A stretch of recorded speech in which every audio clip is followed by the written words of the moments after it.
episode Sync Riffs. Charles from Blue Buddha joining me, Chase Walker. And how's it going, Chase? Hey, good to be here, man. Glad to be back. How you doing? Yeah, it's been a minute, but season 4, and we've kept in touch through Guild of Music Supervisor events, and you were always holding it down for us. And I know you're working on a new record, and just wanted to bring it back in and catch up and hear what the latest and greatest is with the new record. And you've been touring, so yeah, tell me how the process has been going, recording new tracks. Yes, sir. Yeah, we're I'm cooking on about 12 tracks for this new record. 4 originals, 8 covers. It's all self-produced in here, basically. Little one-room studio. Kind of technically a 2-room studio, but it's really kind of all you need as far as recording space is concerned, as far as I've experienced so far. This record is going to be the first record that I've done majoritively as an entire live record. I guess it's not necessarily a live record, but like tracking all live parts in this room. So my last record, a lot of the parts were, for one, done part by part. So I would do the drums, then I would do the bass, then I'd do the guitar parts. I'd also program a lot of the drums. Nice. And that's because the technology is available, and I have in my own time the ability to like make those sound the way they're supposed to sound if a real drummer were to play those parts. But what I've figured out for this record is that if you can get a good band in the room, you can set the vibe correctly and they can knock the material out of the park. Not only is it faster, but it sounds a lot better. Now, there's give and take with that process because, like I said, it has to be a band that can knock that record out of the park. And you have to be able to set the vibe correctly for whatever that record is calling for. But yeah, that's kind of the vibe for this next record. I'm trying to put together something that wholly screams that it's real and organic and as not AI as possible. Yeah. Well, kudos to you, because that's what, Sounds of an Old Soul, you really achieved that with, a nod to records like the Black Keys, and just straight up vintage blues rock and roll. And I think, your tracks have stood the test of time, Chase, because, from a sync perspective, ever since AI kind of showed up on the scene for music makers, the common lament or request and from supervisors is, just give us authentic music with the feels, and then it's up to us, to pitch those cuts. And I was talking with like Don Brady and some other producers, and tell me if you agree with this statement, Chase, but sort of, hearing AI generated music, it's sort of like we're almost looking for the realness in vocals. And I can't remember the name of the producer, but I'm curious if you ever do this where, when you're producing a cut, you'll intentionally have it be slightly off so it has a more human touch. Yeah, I mean, especially if you're programming drums, if you don't want those drums to feel electronic, like if certain kinds of music want that electronic consistency to them. But yeah, if you want it to feel human, for lack of more ways to put that, you have to have that inconsistency. And there's sort of an art form to it because it's almost like you can think of like the process of faux like aging something, like the way like Fender will like faux age a guitar and make it look all worn, let's say, or like it's a big thing now in like classic cars. I think a lot of people will faux rust their car and then they like lacquer over top the fake rust. The wildest thing I've ever seen. Yeah, it's having a bit of ebb and flow is ultimately what expresses more nuanced emotions than the music on paper Mm, can convey. You know what I mean? yeah. That's the whole like back before recorded music, right? All that anyone had as far as music was concerned to listen to was sheet music, and if someone knew how to play it, that's what they listened to, right? But the sheet music was only as good as the person who was able to play it, right? And so my point is like those nuances make the difference between the song moving you and the song just kind of falling flat. You know what I mean? Yeah. Like the difference between a beginner playing a song and an expert playing a song. I think, to bookend that, Chase, that realness and something that, supervisors, if you talk to them, they'll say, they can tell.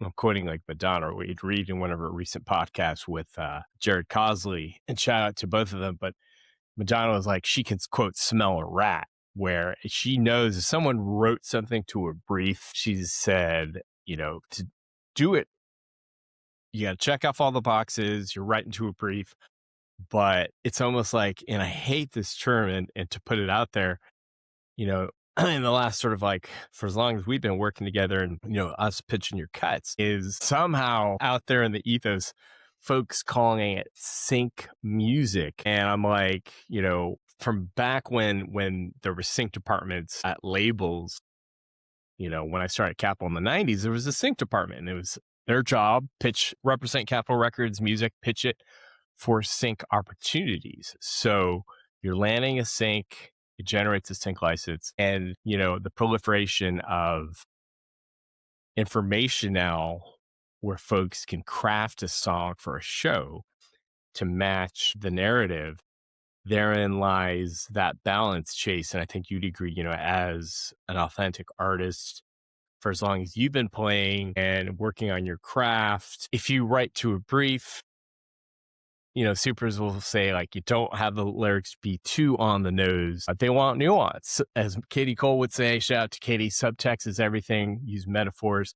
So that said, Chase, what's the subject matter with this new record? Is it similar, or in your journey as an artist, how are you finding your way with these new cuts? Well, I've had some reorientation of my thought process as far as writing for sync because a lot of the conventional wisdom when it comes to what kind of music is highly syncable also isn't necessarily the case when you look at some of the most synced material of all time.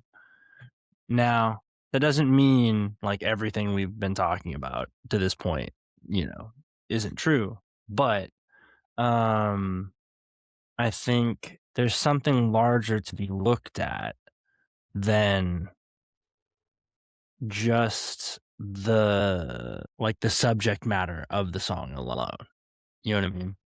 Uh, I Will Survive that I was Mm, listening to recently, and like that song has like a whole like narrative, you know what I mean, to it that like is nowhere in any of the placements that it's had. You know what I mean? Um, but like it's as a whole song, when it creates that moment that the chorus hits, mm, that's the moment that they need.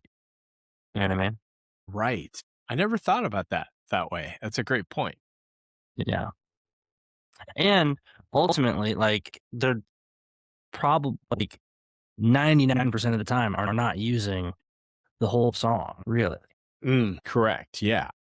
They're looking for that moment. And I think therein lies, because recently, we were doing some listening sessions with various supers, and they were talking about, that push pull of emotion in a song, and that ebb and flow where there needs to be those builds. If we're looking at someone's waveform, we want to hear dynamic changes every 4 to 8 bars. And then also, let's spend a moment on mixing and mastering cuts time and time again, that, art form of ensuring that the vocals are the star of the track. And if your voice chase is occupying the mid range frequency, where the highs and low on the EQ chart lay, and are your vocals not muddy, so to speak? And you're self taught. What are some tips and tricks? And it was just trial by fire as time's gone by that you kind of honed your craft. Yeah. Well, that's another part of what a new technique I'm sort of trying with this record is really approaching it by trying to capture the right frequencies and the right sound to begin with. So, you know, knowing like I'm very familiar with what my voice sounds like, right? So knowing not to one in the production of it, not throwing things that are like in the same frequency range, like a guitar, real heavily and in a very busy capacity over top of what I'm singing. You know what I mean? Yeah. If I can help it, Um, but then also capturing like if there's a guitar that's matching with a vocal part, capturing a guitar sound that is going to sort of fit that. I mean, Yeah. it's gonna be able to fit the vocal part in there.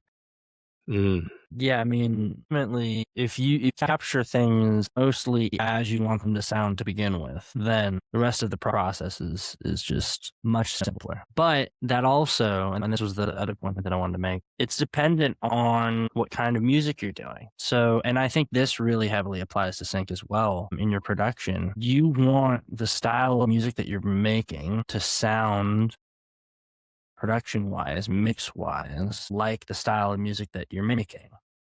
So if you're making something that you want to sound like the Beatles, you want it to have that tape saturation on it. You want it to have like the reverb chamber sound, you want it to have the like U47, sound. I mean, like the tube mic sound. Yeah.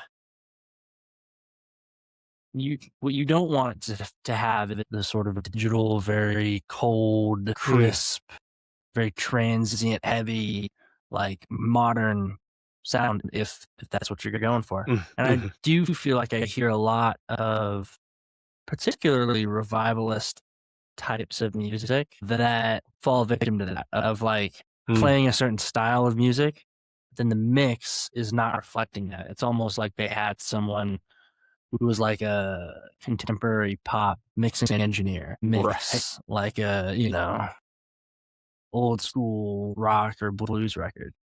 Yeah. Yeah.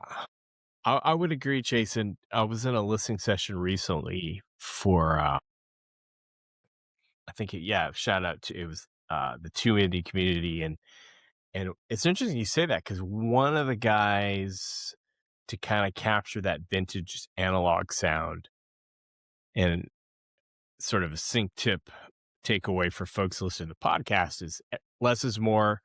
One of the things he did, he had like a vinyl scratch sound, but he had it through the entire track, and it was distracting. And that sound's been done so many times before, even if it's used in the intro, it's become like cliche. So, just to share for folks, if you're going to do it, maybe switch it up and try and make it your own.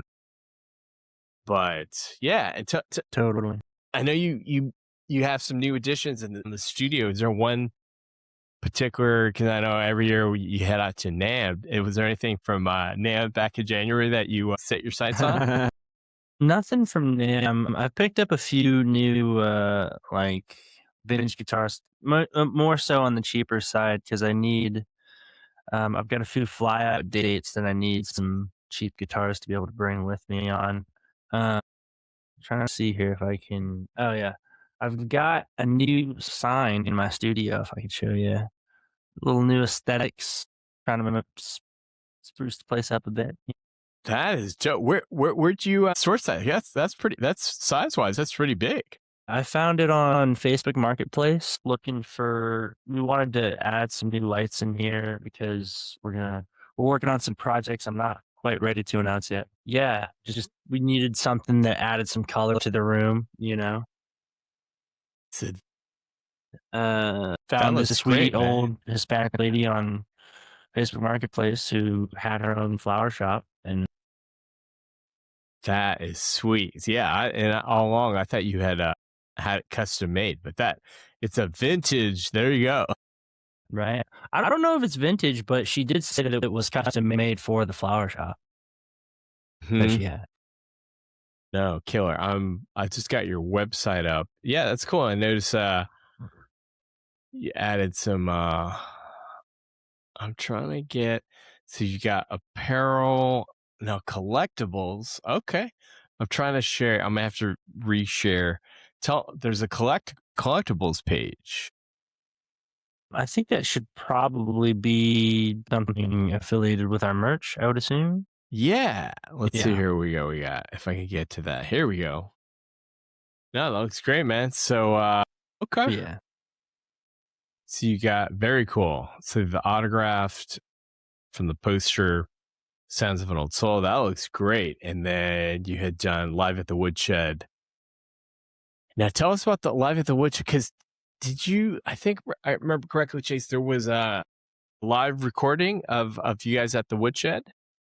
Yeah, it's they're still around. It's a great little place. I think they're in Studio City, but don't hold me to that. It's a place called Kulak's Woodshed, and just a vibey little room that they have a setup for recording a full band for both live audio and video. And for honestly a pretty reasonable rate, we got pretty solid audio and video recording to release, you know, in both formats. Um, yeah, that was back. I want to say 2018 was when we did that. 2019. Yeah. Nice. Yeah. And actually, going back in the time travel machine, when was this performance that you have up? And that kudos, that is killer. You did a full set live for Jam in the Van. Yeah, man. We did the session St. Patrick's Day of 2025, but it didn't I don't think it dropped until several months later. Yeah, it was cool. We did 3 songs straight through. I didn't realize going into it that they kind of had like a system of like, okay, you say the name of the song, you introduce the song, then you play the song, then you introduce the song, then you play the song. So I kind of just had the band prep like going song to song to song just to like, you know, Mhm. act like we're professionals. Right. But yeah, it was all cool, great vibes, you know, great peeps. So did they have you retake it or do a No, redo? no. If you watch the video, we introduced the first song, and then the other 2 songs they just have of like we might have introduced the second song. I forget, but one of the songs for sure that they have like they just put the text on screen. Right. Do the Yeah, workout. Sweet, man. And is it van? they have a few different vans. Hmm. The one they have in Los Angeles, I think, is the one that they tour around with. Okay. One of the ones to tour around with, I think. I know they Sweet. have one in Nashville that doesn't, I think, is just stationary. And then they have the one that we were in, which is, they're both like full size tour buses. Mm. And then they have another one that I think is like a smaller, like, like van that they do like acoustic acts in or something like that. Sweet. Yeah, no, because I can't remember who, because cruising on YouTube, but I know they have some great bands that swing by. So nice one. And then I'm always curious. You may not be able to have the answer to this, but are they through Red Bull? Like, do they release the tracks commercially on the DSPs? Yeah. Everything. I don't know if they release everything, but Mm, at least the tracks that they want to release, I would assume, post up on Spotify and Apple Music, and yeah. sweet. Yeah, man. 2 degrees separation, and we haven't talked to her in a minute. But I want to say our friend Helena Holleran in San Diego, I think she did a jam in the van once. Yeah, that wouldn't surprise me. Yeah. She's definitely in that, she's definitely of the caliber to be on it. Yeah, rock and roll. Well, cool, man. That's a great look. And then it's been a minute, but I know you had a residency. It was in at a venue in Venice, California. Do you remember? Was it on Main Street? Venice? Oh, you're talking about we were playing down there for a while in Santa Monica. Santa. Yeah. I need to circle back with them. Yeah, we're working on we've got a few shows coming up in one out in Missouri, but ultimately we're working on this new sort of method of promoting our own shows. I don't want to get too far into the weeds because it's a lot of technical babble, but what it comes down to is we've discovered that it can be highly effective as well as a lot more profitable to like put shows on ourselves and sell the tickets itself. Mhm. Um, and so that's kind of what we're working on right now. But it takes a lot of pre-planning and you have to put up a pretty good amount of investment in, advertising the shows and, but Yep. it's your own show. As the age-old adage, take out the middleman, and then, as you would say, acquisition costs for every fan that you pull into the Chase Walker Band community. But yeah, man. Well, congrats on and remind what was the name of the venue in Santa Monica? Harvell's, That's right. iconic little spot. They've been there. Well, it's been a music venue since like the 19 teens or 20s, Mm, somewhere around there. mm. Little venue. We'll definitely. Yeah, no, man. An institution, and I think, yeah, you had shared a lot of your great reels on when you were playing there. But yeah, because for the West Side, there's far few between of live venues, and it's great that Harvell's is still doing their thing. And I don't know if you knew, but hopefully we'll see. But and then this sort of a side closing note, but Santa Monica had instituted down like on Third Street Promenade and that whole area, and I think it would cover Harvell's as well as like folks can have open containers in the Oh street. yeah, yeah, yeah. Well, I'm hoping that they can bring some of the foot traffic back to Santa Monica. You know what I mean? Because Mhm. it's a little bizarre having a beach city that doesn't have like a heavy amount of foot traffic. You know what I mean?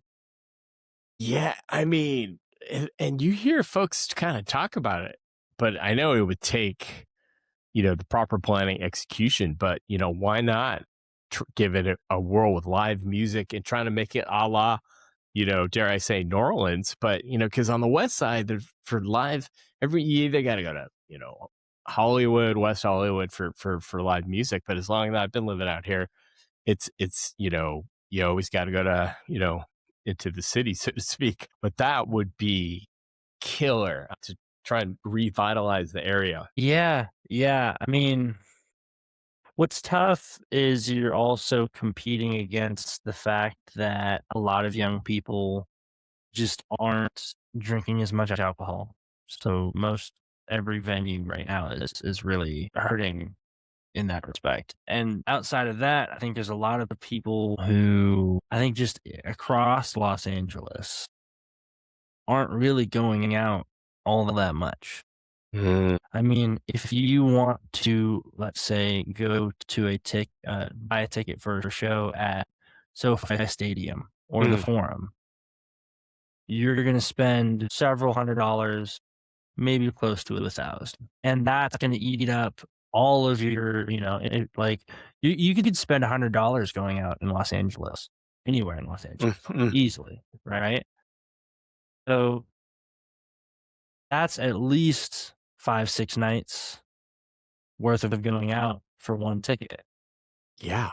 You know what I Yeah. mean? So when you're competing with that, and that's not competing with one night of shows, that's competing with a week's worth of shows. You know what I mean? Right. Or events or nightlife. So, ripped from the headlines, the what went down with the Live Nation ruling, but time will tell. I don't. Have you been keeping up on the subject matter with the ruling? Yeah, I've been trying to keep myself updated, but refresh me and the folks at home. Sure. So essentially, the ruling was they found Live Nation, which also owns Ticketmaster, to be essentially a monopoly, and it's crazy because I think it was either in addition to Taylor Swift, but prior to her, it might have been Pearl Jam, but one of those huge headliner acts that was warning folks. I'm like, hey, Live Nation is, they're monopolizing, the whole uh system. Yeah, and basically the verdict was they found them guilty of being a monopoly. Of course, the Live Nations said the matter is far from being over. Interesting. I guess if I remember correctly, this was taken all the way to the Supreme Court, right? And the Supreme Court kicked it back down to the lower courts. Is that what happened? Yeah. When we air this app, let's see, Live Nation. I think you're correct there, Chase. That sounds correct. I wonder if Live Nation will continue to appeal it back up to the Supreme Court. Mm, That I would also be the next. right. So with tech at our hands, yeah, so essentially, violating antitrust laws. So yes, 36 states and DC found the company used anti-competitive tactics such as threatening venues, enforcing. Uh, so this was reported by NPR and the New York Times. Tying promotion deals to ticket services to control concert promotion and ticketing, resulting in higher prices for fans. So it sounds you're correct. It was 36 states and DC. It sounds like they kicked it down at the state level. Or is this like a completely like is this a separate but congruent thing? In either case, great news. Yeah, I mean, and the reason I bring that up is because I went to a gig the other day. I caught one of BB artists at the Hotel Cafe, and Hotel Cafe has been around from back in the day, and they're gonna close the original location and go to a new venue. But riddle me this, Chase, and then we'll save this for a part two chat. It's the, the face value tickets for Hotel Cafe. I think they're all like only 10 to 15 bucks. So where's all the, where's the market? Where's like, if you're an artist and you play Hotel Cafe and say you sell the room out, I mean, that at that price, there's not much profit or, margin there for the venue or the artist. It's all about alcohol sales. For the vast majority of venues, majority of their income. For an artist, I mean, really, if you're playing a small room, it is tough to make very much money unless you raise the ticket price. You either have to sell a lot of tickets or a small number of tickets for a higher ticket value.